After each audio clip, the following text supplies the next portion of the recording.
इस वक्त की बड़ी खबर आपको बता दें, कांग्रेस ने 5 सीटों के लिए उम्मीदवार की घोषणा कर दी है और पश्चिमी चंपारण लोकसभा सीट से मदन मोहन तिवारी, मुजफ्फरपुर सीट से अजय निषाद को प्रत्याशी बनाया गया। महाराजगंज से आकाश सिंह कांग्रेस के उम्मीदवार हैं, समस्तीपुर से सनी हजारी कांग्रेस के उम्मीदवार हैं, वहीं सासाराम से मनोज कुमार को टिकट दिया गया है। तो एक सीट के लिए उम्मीदवार की घोषणा अभी बाकी। तो बड़ी खबर आपको बता रहे हैं, मुजफ्फरपुर सीट से अजय निषाद को प्रत्याशी बनाया गया। महाराजगंज से आकाश सिंह को कांग्रेस का उम्मीदवार, समस्तीपुर से सनी हजारी को कांग्रेस का उम्मीदवार बनाया गया है। तो ये प्रत्याशियों की सूची है जो कांग्रेस ने जारी की है। आपको बता रहे, कांग्रेस ने उम्मीदवारों की नई लिस्ट जारी की है और 5 सीटों के लिए उम्मीदवारों की घोषणा की है। सासाराम से मनोज कुमार को चुनाव लड़ाएंगे। वहीं अगर हम बात करें, समस्तीपुर से सनी हजारी को प्रत्याशी बनाया गया है।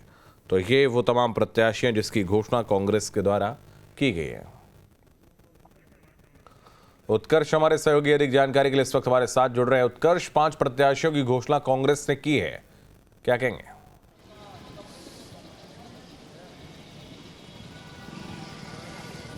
और बिल्कुल शुभम, देखिए बिहार में 9 सीटों पर कांग्रेस जो अपने उम्मीदवार को उतार रही है, जिसमें 3 सीटों पर ऐलान जो है वो पहले ही कांग्रेस ने कर दिया था और बाकी बचे 6 सीटों में से 5 सीटों पर बीते रात कांग्रेस ने अपने उम्मीदवार का चयन कर लिया है। लेकिन देखिए इसमें ऐसी 4 सीटें ऐसी हैं जहां पर माना जा रहा है कि ये वही नेता हैं जो पहले से भी चुनाव लड़ चुके। देखिए पहला नाम अजय निषाद का। अजय निषाद बीजेपी से सांसद रहे हैं, वर्तमान में भी सांसद हैं, लेकिन इनको बीजेपी से टिकट नहीं मिला तो कांग्रेस का दामन थामा और कांग्रेस ने इन्हें अब मुजफ्फरपुर से उम्मीदवार बनाया है। दूसरे कांग्रेस के प्रदेश अध्यक्ष अखिलेश सिंह के बेटे जो हैं वो इस बार चुनाव लड़ रहे हैं। देखिए आकाश प्रसाद सिंह इस बार जो चुनाव है वो लड़ रहे हैं। अगर तीसरे नंबर की बात की जाए तो मीरा कुमार कांग्रेस की पूर्व स्पीकर रही हैं, उनके बेटे जो है मनोज कुमार वो चुनाव लड़ रहे हैं। सनी हजारी की बात की जाए तो बिहार सरकार के मंत्री हैं महेश्वर हजारी, उनके बेटे हैं, वो चुनाव लड़ रहे हैं। तो कहीं ना कहीं ये तमाम ऐसे नेता हैं जिनको जनता जो है वो पहले से जानती थी और कहीं ना कहीं पुराने नेताओं पर दाव जो है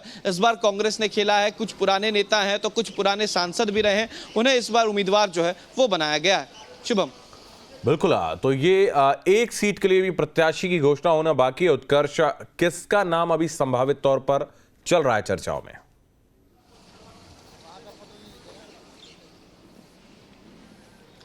और बिल्कुल देखिए ये ऐसी सीट है जो राजधानी की सीट है, यानी कि पटना की सीट। पाटलिपुत्रा से उम्मीदवार जो है वो आरजेडी के हैं और पटना साहिब से उम्मीदवार जो है वो कांग्रेस के पास आया हुआ है। ये टिकट जो है वो कांग्रेस के पास है। तो ऐसे में अब तक उम्मीदवार का चयन नहीं किया गया है क्योंकि आखिरी फेज में पटना में चुनाव होने हैं। इस वजह से जो आखिरी उम्मीदवार है उसका चयन अब तक नहीं हो पाया, लेकिन माना जा रहा है कि कोई बेहतर चेहरा जो है वो इस बार सामने आ सकता है। पिछले बार तृणमूल कांग्रेस से थे शत्रुघ्न सिन्हा, उन्होंने चुनाव लड़ा था, पराजय उनकी हुई थी और इस बार अब जो उम्मीदवार है उसका चयन कांग्रेस कर रही है। आखिरी उम्मीदवार जो है बाकी है 9 सीटों में। 8 सीटों पर जो चयन है वो हो चुका है, 5 का ऐलान कल ही हुआ है और 3 के जो उम्मीदवारी है वो पहले हो चुकी थी। अब एक सीट जो पटना साहिब की बची है उसको लेकर कांग्रेस जो है वो उम्मीदवार ढूंढ रहे हैं।